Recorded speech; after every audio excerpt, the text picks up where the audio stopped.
마태복음 19장 1절에서 12절. 예수께서 이 말씀을 마치시고 갈릴리를 떠나 요단강 건너 유대 지경에 이르시니. 우리 이제 예수님께서 갈릴리에서 사역을 다 하셨습니다. 우리의 공동체, 우리의 지체 중에서 제약이 있는 사람은 사정없이 잘라내어야 된다. 그래야 그 공동체가 산다. 그런 말씀을 하심으로써 너희들이 용서해야 또 그 하나님이 한 마리의 양이라도 잃지 않지. 너희들이 용서 안 함으로써 그 사람이 실족했을 때 하나님은 그것을 원하지 않는다. 그렇게 말을 마지막으로 가르치면서 이제 그 갈릴리를 떠나서 요단강을 가고 요단강 건너 유대 지경에 이르니, 여기는 지금 거의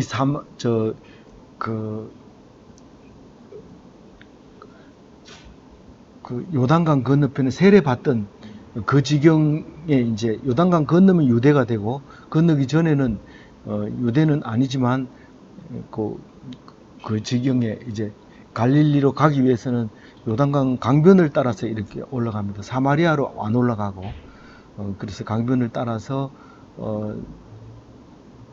그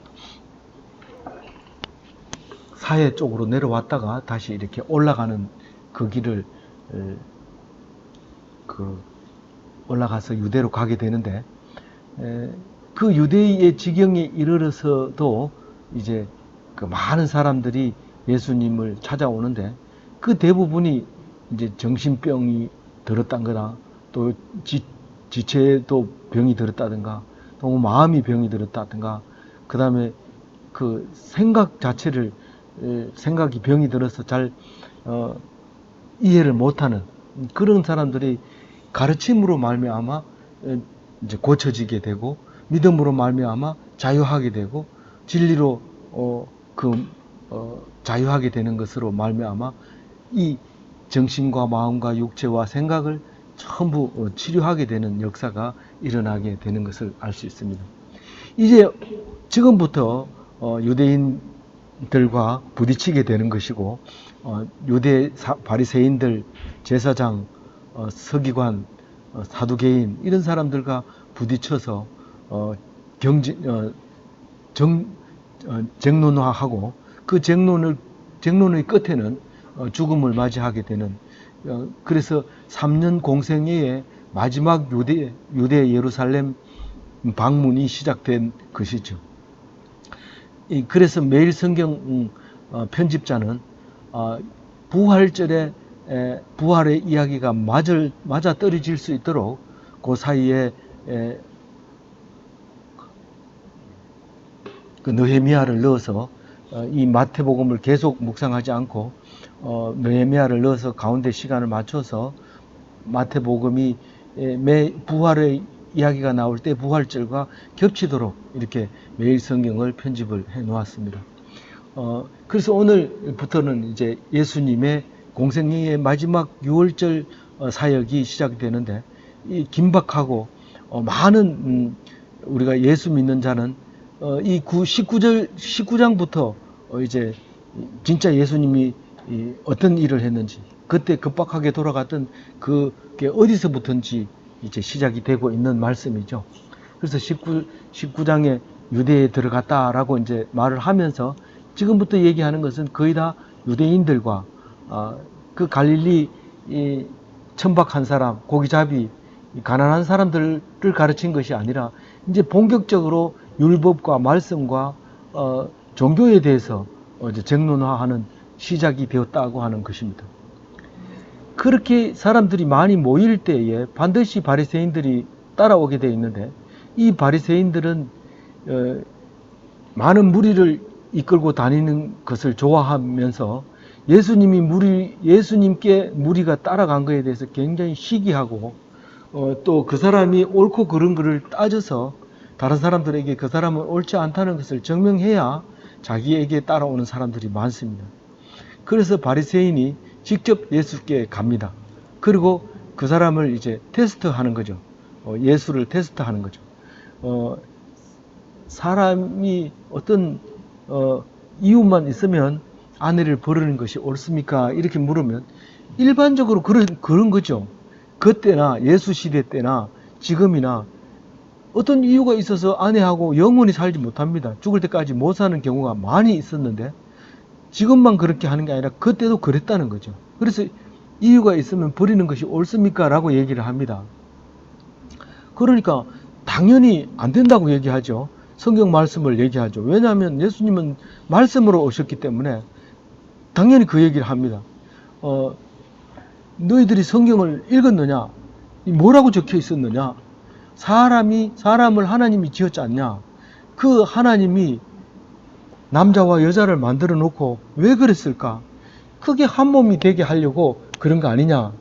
그렇게 얘기하면서 한 몸이 됐는데 절대로 그것을 나눌 수가 없다.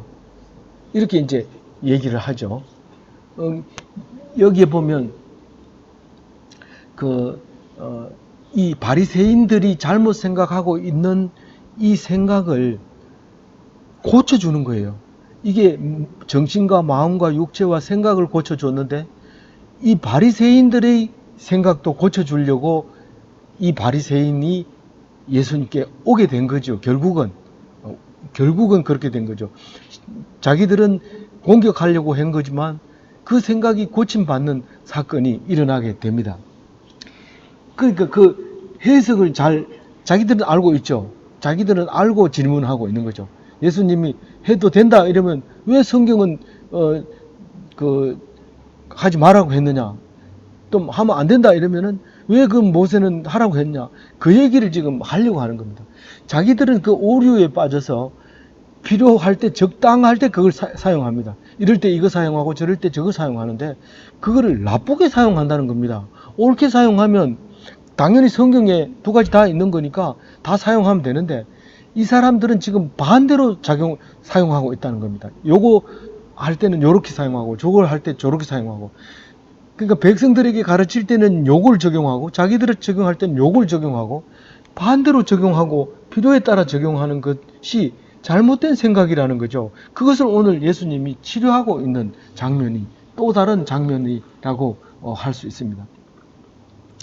거기 이미 말했는 5장 31절에 누구든 일렀으되 누구든지 아내를 버리려거든 이혼 정서를 줄 것이라 하였으나 32절에 나는 너희에게 이르노니 누구든지 엄행한 이유 없이 아내를 버리면 이는 그로 간음함이요 또 누구든지 버림받은 여자에게 장가드는 자도 간음함이라.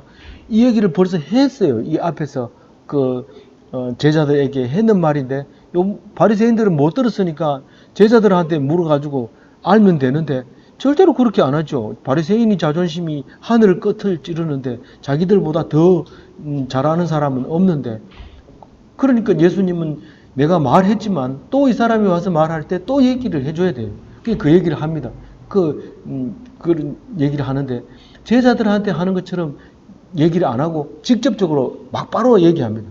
제자들한테는 부드럽게 5장 31절과 32절처럼 얘기했지만 이 바리새인들은 알고 질문하기 때문에 절대로 그렇게 안 합니다. 단도직입적으로 막 쏴대는 거죠. 예수님은 알고 있기 때문에 너희들이 뭐 때문에 그렇게 질문하는지 알고 있기 때문에 그러니까 우리가 5장 31절에서 묵상했던 얘기인데 어떤 생각일까요? 버려진 여자는 이혼녀가 아닙니다. 정식으로 이혼했는 게 아니라 내버려 버린 거예요. 그게 마음에 안 든다고 내버린 거예요. 그런 여자는 이혼 정서를 안 써주면 아무도 결혼을 못 합니다. 그래서 그 여자가 너무 불쌍하게 되니까 모세가 그거를 이혼 정서를 써줘라. 그래야 그 사람이 나한테 시집 갈 거 아니냐. 그렇게 해서 보낸 거죠. 그런데 성경은 모세가 그 말 하기 전에 무슨 말이냐면 이혼 정서를 써서 주면은 이 여자도 그걸 악용을 해서 나 이혼 정서 있다. 아무나 결혼해도 된다. 그러고 다니는 거예요. 그렇게 하면 안 된다고 준 거예요. 왜냐하면 이혼 정서를 줄 때 내가 반성을 하는 거예요. 끝까지 참고 있는 거예요. 시집을 안 가고. 그러면 원래 있던 남자가, 원래 임자가 그 사람을 불쌍히 여겨서 다시 불러가지고 같이 살 수 있는 기회를 주는 겁니다. 무슨 말이냐 하면 한 번 결혼한 것은 헤어질 수 없다는 겁니다. 그래서 끝까지 기다리라고 그걸 준 건데 이 여자는 반성하지 않고 신나서 그걸 들고 다른 사람한테 시집을 갑니다. 근데 그러면 거기 살다가 다시 본 남편이 마음에 든다고 해가지고 오라고 하면 와가지고 살면 돼요, 안 돼요? 그건 안 되는 거죠. 그건 다 더러워지게 된 거예요. 정결하지 못하게 된 거예요. 그러니까 이거는 불가능한 일인 거예요. 그러니까 그 남자가 죽었다 하더라도, 재혼한 그 남자가 죽었다 하더라도 다시 불러오면 안 되는 거예요. 그러니까 그 다시 불러올 수 있는 가능성이 있을 때까지 기다리는 거예요. 자기가 흠이 있다 하더라도. 근데 그걸 못하니까 여자도 그것을 악용하고 남자도 마음에 안 들면 무조건 이혼 정서를 써서 보내버리고. 근데 그때나 예수님 시대나 지금이나 똑같다는 거예요. 지금 똑같이 우리에게 율법을 악용하고 있는 모습을 말하는 겁니다. 그러니까 이혼 정서를 받았든지 안 받았든지 한번 결혼한 여자하고 결혼을 하면 간음이라고 얘기하고 있는 거예요. 그렇지만 사별한 경우에는 아니에요. 사별한 경우에는 간음이 아니라는 거죠. 그게 이제 신명기 20장 7절에 나오는 거예요.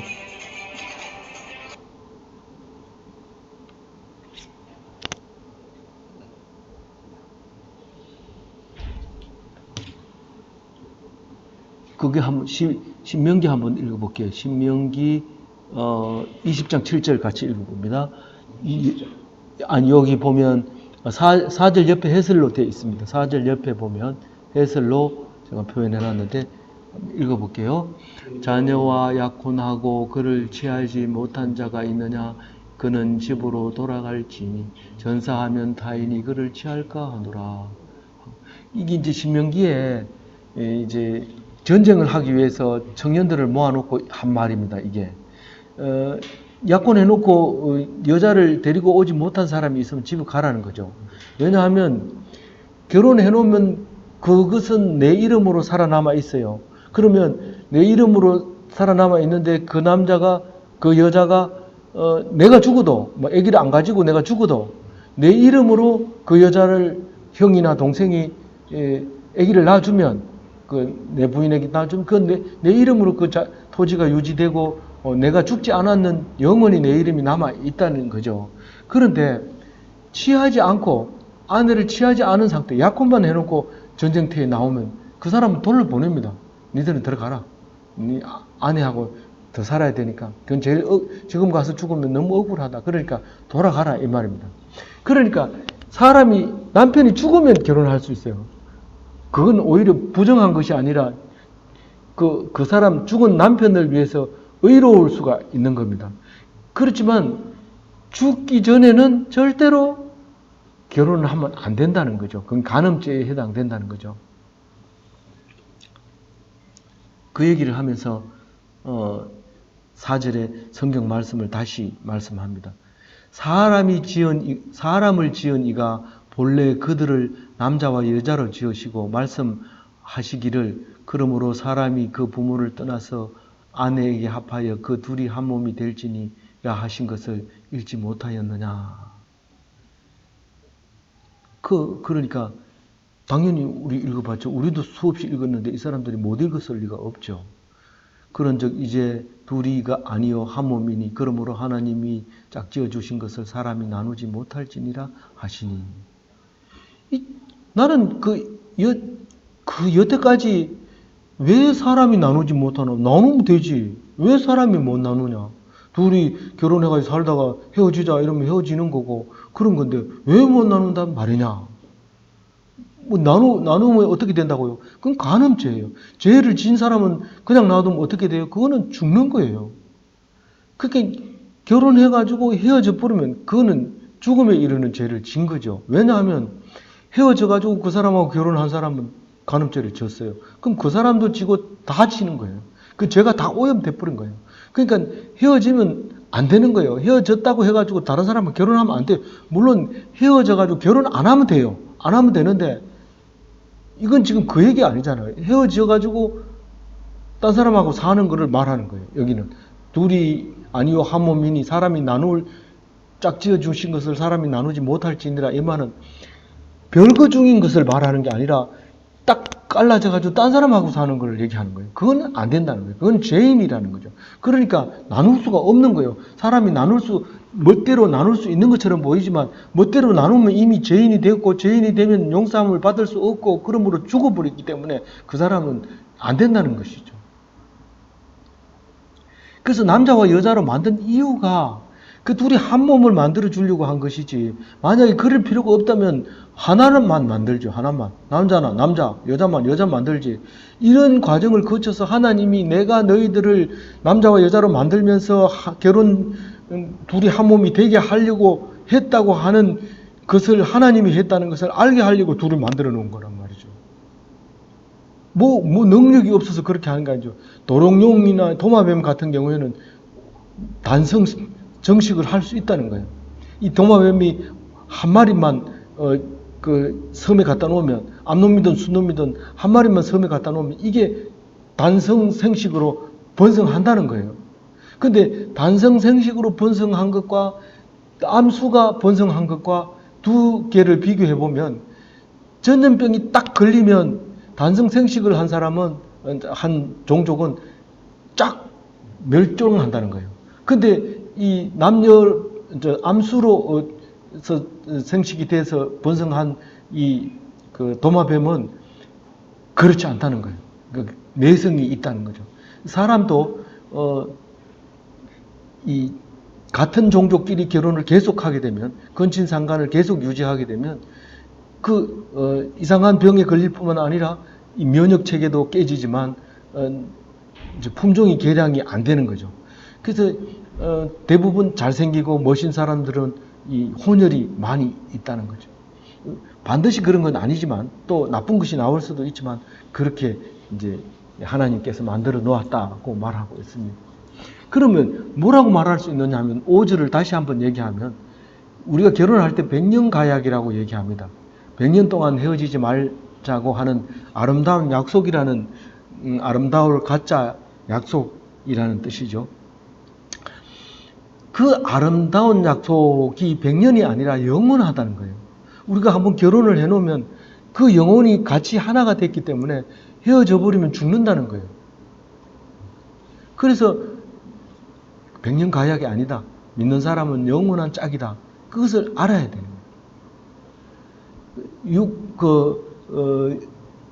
나누는 것은 이미 죄인이라고 말했기 때문에 나눌 수 있는 것은 하나님밖에 없다라는 것이죠.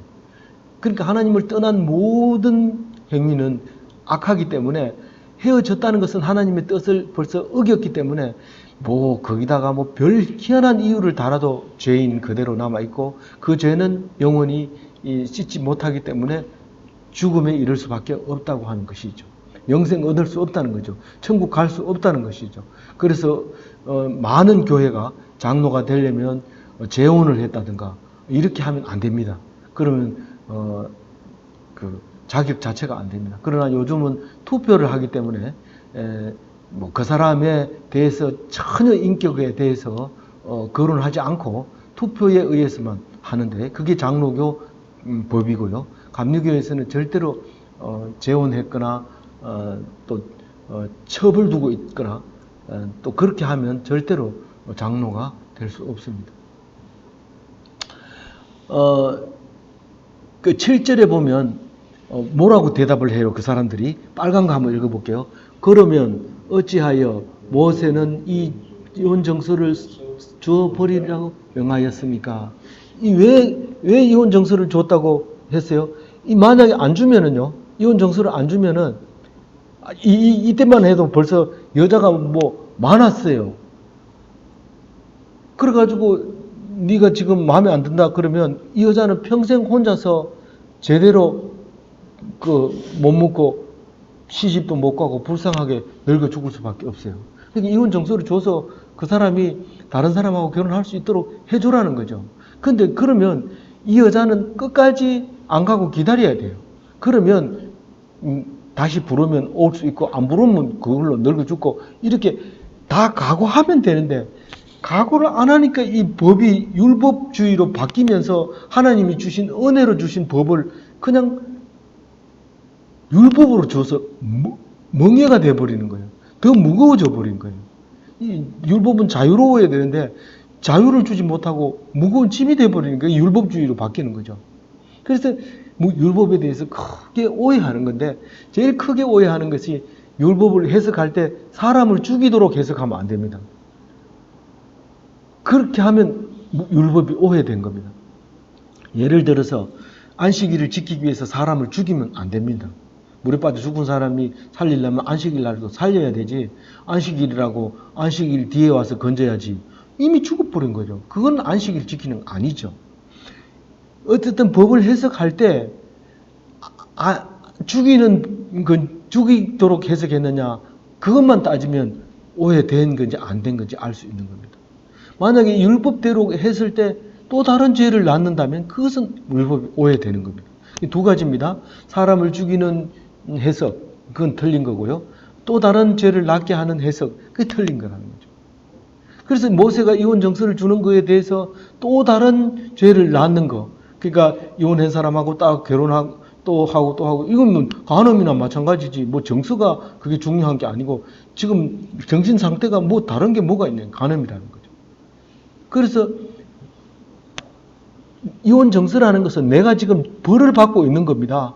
이 보세요. 나는 결혼 안 한 이유가 남자가 없는 이유가 바로 이혼 정서를 내보이면서 결혼을 했는데 나는 지금 이런 상태로 돼 있는 겁니다 라고 보여주는 정서. 그러니까 다시 말해서 정확하게 말해서 나는 지금 벌을 받고 있습니다. 내게 흠이 있어서 나는 거기에 죄가를 치르고 있습니다 라는 정서지 결혼하라는 자유의 정서가 아니라 잘못된 해석이라는 거죠. 그래서 회개하고 다시 올 기회를 갖고 있는데 나는 지금 그 원래 남편한테 가서 이혼 정서 파기해주고 나를 다시 붙들어 아내로 맞이해주면 안 되겠습니까? 당신이 더 좋아하던 저 여자는 내보다 더 못하게 됐지 않습니까? 아기를 낳아서 쭈글쭈글하게 됐는데 아직 나도 탱탱하지 않습니까? 그러니까 나를 좀 사용해주면 안 되겠습니까? 그렇게 했을 때 어여삐 여기고 받아주면 그게 성공한 거죠. 그동안 흠이 없었던 게 그동안 받은 고통으로 말미암아 깨끗하게 죄 씻음을 받고 다시 제자리로 돌아가는 그것 때문에 이혼 정서를 주라고 했는데도 불구하고 거꾸로 사용하고 있는 거죠. 여자도 그걸 이용하고 있고 남자도 그것을 이용하고 있다는 겁니다. 그러니까 예레미야 3장 8절에 그걸 빗대서 설명을 합니다. 예레미야 3장 8절 같이 읽어볼게요. 배역한 이스라엘 백성이 간음을 행하였으므로 내가 그를 내어 쫓고 이혼서까지 주었으되 그 배역한 자매 유다가 두려워하지 아니하고 자기도 가서 행음을 함을 내가 보았노라. 이 예레미야서 쓸 때는 북이스라엘이 망해버렸습니다. 그리고 남유다도 이제 망할 차례입니다. 이제 그때 이 말을 썼는데 이 이스라엘이 마음에 안 들어서 버렸어요. 하나님이. 버렸으면 그것을 가가지고 고생하다가 돌아올 생각을 해야 돼요. 하나님 앞에 돌아올 생각을 해야 되는데 이게 뭐 신나가지고 그냥 온 세계에 다 흩어져가지고 하나님을 안 믿고 그냥 우리는 이제 하나님 없어. 그렇게 지켜준다 해놓고는 우리를 망하게 했으니까 우리 하나님 없어. 이렇게 악용을 하고 가버린 거예요. 징벌을 할 때 반성하고 돌아서라고 징벌을 했는데 그 징벌을 이용해서 하나님 없다고 입으로 부인하고 그냥 그 큰 그 나라를 따라서 그냥 그 복종하고 아수르를 따라 다 흩어져 버린 거예요. 그런데 그 자매가 유다였어요. 남유다 북이스라엘이었는데 북이스라엘이 망하고 남유다가 남아서 그것을 이래 보고 반성을 해야죠. 이 사람들은 반성했다고 그래요. 150년 동안 북이스라엘이 망하고 150년 동안 우리는 하나님만 섬겼습니다. 그렇게 말하는데 닮았는 게 꼭 북이스라엘하고 똑같아. 하나도 안 틀려. 그래서 죄를 지어서 바벨론에게 끌려가면 갈 때 예레미야가 이 말을 합니다. 그 자매도 그걸 보고 배워야 되는 그 반면 교사로 삼아야 되는데 그걸 두려워하지 않고 똑같은 죄를 지어서 갔다는 거예요. 이혼 정서를 줄 때 그걸 가지고 빨리 반성을 하고 돌아와야 되는 게 아니냐 그 말을 하고 있는 거예요.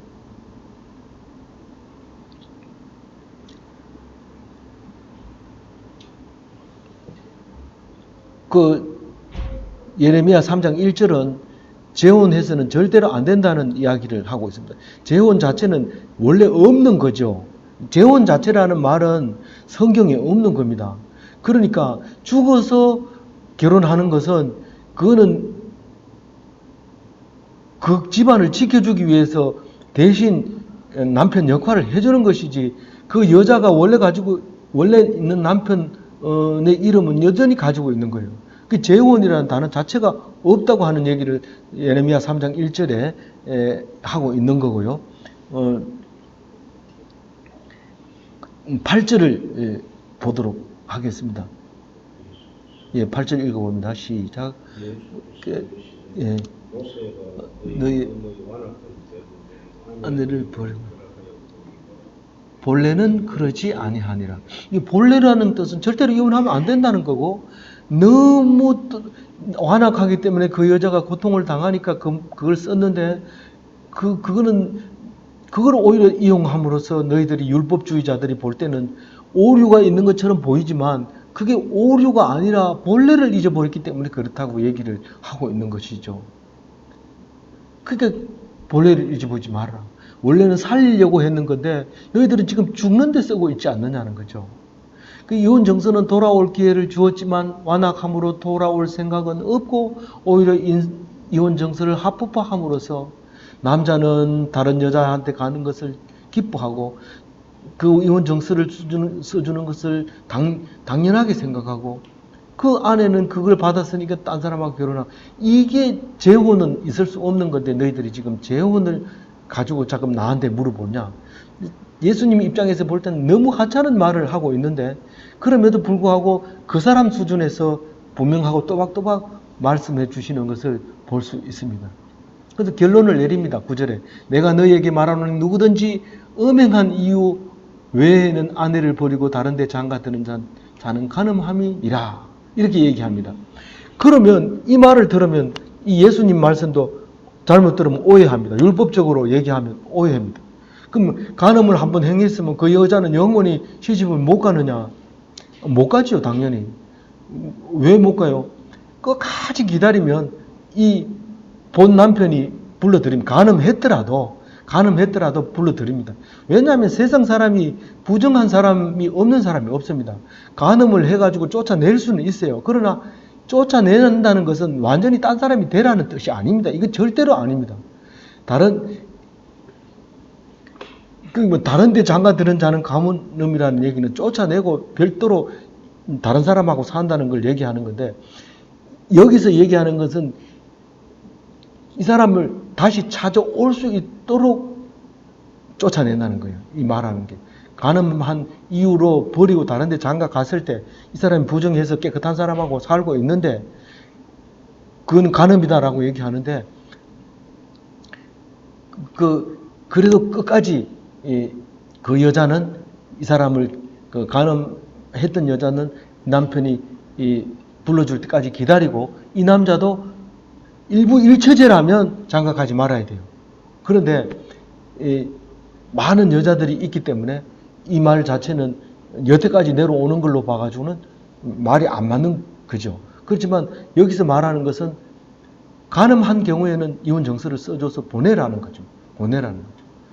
그럼에도 이혼 정서를 써주는 경우는 오직 간음했는 것만 이혼 정서를 써주라는 얘기죠. 그럴 때 보면 그런 말이 어디 있느냐라고 말할 수 있어요. 그러면 호세아서 4장 14절에 보면 진짜 제가 했는 말이 자세하게 나와 있습니다. 같이 읽어볼게요. 너희 딸들이 음행하며 너희 며느리들이 간음하여도 내가 벌하지 아니하리니, 이는 남자도 창기와 함께 나가며 엄부와 함께 희생을 드림이니라. 깨닫지 못한, 참 이게 깨닫지 못하는 자는 망하리라, 이게 중요한 말이지만 그 앞에 말이 무슨 말이냐면, 음행한 여자가 있으면 남자가 있을 거 아니에요. 근데 지금 성경은 남자 얘기를 안 합니다. 전부 여자 얘기만 하고 있어요. 그 예수님이 땅바닥에 글을 쓸 때도 음행한 여자만 붙들어가 현장에서 잡혔다고 이러고 붙들어가죠. 현장에서 무슨 음행을 했으면 그럼 남자는 누구냐는 거죠. 그렇다면 예를 들어서 그 음행한 남자가 여자 음행했다고 붙들어다 놓고 그렇게 했을 때 그럼 그게 말이 돼요? 그 말 자체가 안 되잖아요. 근데 여기서 호세아서는 그렇게 얘기합니다. 하면서 호세아도 사실은 자기 아내가 간음해서 낳은 자식을 기르고 있어요. 이 선지자가. 그러면서 간음했더라도 용서하는 거예요. 왜냐하면 내 딸, 내 며느리만 간음한 게 아니라 남자들도 그 여자들하고 간음하러 나가는 걸 나가지 않느냐 그 말이죠. 그럼 다 잡아야 돼. 그 남자고 여자고 다 죽여 뿌리면 그럼 우리는 망하지 않느냐는 거죠. 그거는 안 된다는 거죠. 그러니까 잘 알아듣지는 못해요. 잘 알아듣진 제자들이 잘 알아듣지는 못하지만 만일 사람이 아내에게 이같이 할진대 장가들지 않는 것이 좋겠나이다. 바리새인이 물었는데 제자들이 대답을 하는 거예요. 바리새인은 이 대답도 할 줄 몰라요. 수준이 너무 떨어져가지고 이게 지금 무슨 소리야? 하라는 거야, 말하는 거야? 뭐 이렇게 얘기를 하고 있는 거죠. 근데 제자들은 눈치를 채고 그러면 이혼한 만일 사람이 아내에게 이같이 할진대 장가들지 않는 것이 좋겠나이다. 장가들지 않는 것이 좋겠다는 것은 뭐예요? 장가 가면 시끄럽다는 거예요. 마음에 안 들어도 죽을 때까지 살아야 되고 난 싫어요 그게. 이 말이죠. 죽을 때까지 싫다는 거예요. 만약 내가 장가 갔는데 이건 보험 드는 거랑 마찬가지예요. 딱 갔는데 마음에 안 든다. 그럼 죽을 때까지 그 사람하고 산다는 건 그럼 장가 안 간 건 좋겠네요. 이런 말이에요. 장가 안 가는 게 좋겠네요. 골치 아프잖아요. 그렇다. 장가 안 가는 게 좋다. 사실은 예수님이 그 얘기하고 싶은데 성경에는 안 나와요. 제가 생각에는 그렇게 얘기했는데 이제 마태는 뺐는지도 몰라요. 그러면서 왜냐하면 11절 12절은 그 얘기하고 있거든요. 사람마다 이 말을 받지 못하고 니들처럼 이렇게 받아들이지 않는다. 내가 한 말을 자꾸 장가 가는 게 당연한 거고 못생겼으면 안 사는 게 당연한 거고 잘생긴 사람 있으면 결혼하는 게 당연한 거고 그렇게 생각하고 이 말을 들으니까 내 말이 이해가 안 가지만 장가 안 가는 게 좋다고 생각하면 그 말을 받아들였다면 그것은 옳은 것이고 그 말은 하나님이 준 거지 니들 마음대로 그것을 다 똑같이 예수님이 이렇게 말했잖아. 그리고 아무리 얘기해도 그 사람 말 안 듣는다. 지금 제일 막기 힘든 게 성적인 문제다. 그거는 방법이 없다. 고자라면 그걸 받아들일 수 있겠지. 이런 말입니다.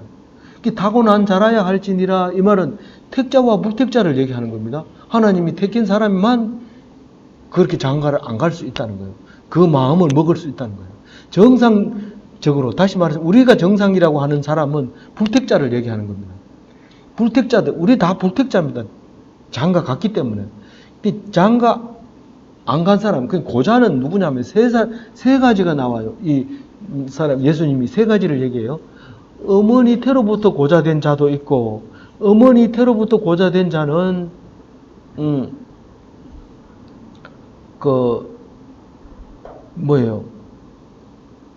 날 때부터 고자. 그 다음에 인위적으로 고자가 된 거는 이제 내시 같은 사람은 인위적으로 고자가 됐고요. 그 다음에 이제 스스로 고자된 자가 있는데 스스로 고자가 됐다는 게 사도 바울과 같은 말을 하고 있거든요. 고린도전서에 보면 나와 같이 그냥 지내는 것이 좋으니라. 이거는 결혼 안 한다는 거예요. 자기는 결혼 안 하고 혼자 이 복음을 위해서, 이 천국을 위해서 스스로 고자가 된 이런 사람도 있다는 거예요. 이 세 가지를 얘기하고 이 세 가지는 이 말을 받아들일만 하다. 다시 말해서 결혼을 안 하는 것이 좋다고 생각하고 그게 하나님의 축복이라는 겁니다. 근데 우리가 장로는 고자는 가능하죠. 재혼만 안 하면 고자는 장로가 될 수 있죠.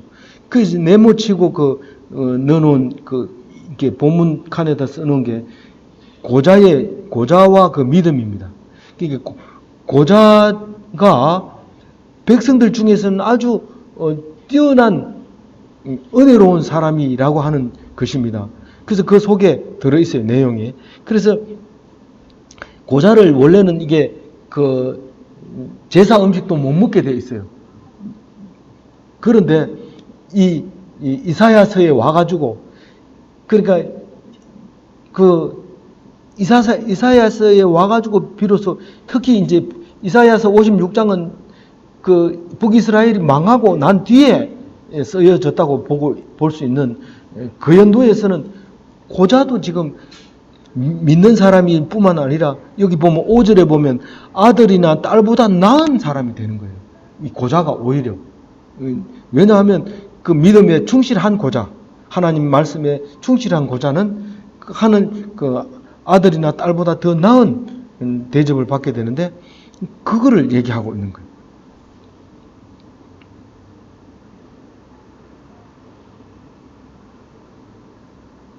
그러면서 제가 네모 쳐놨는 끝에 보면 내 집은 만민의 기도하는 집이라. 이 고자도 와서 이제 기도하고 가는 한 여자도 와서 기도하고 그런 것이 교회다라는 것을 오늘 말씀하고 있습니다. 아무쪼록 오늘 말씀 속에서 하나님의 본래의 뜻을 생각해야 됩니다.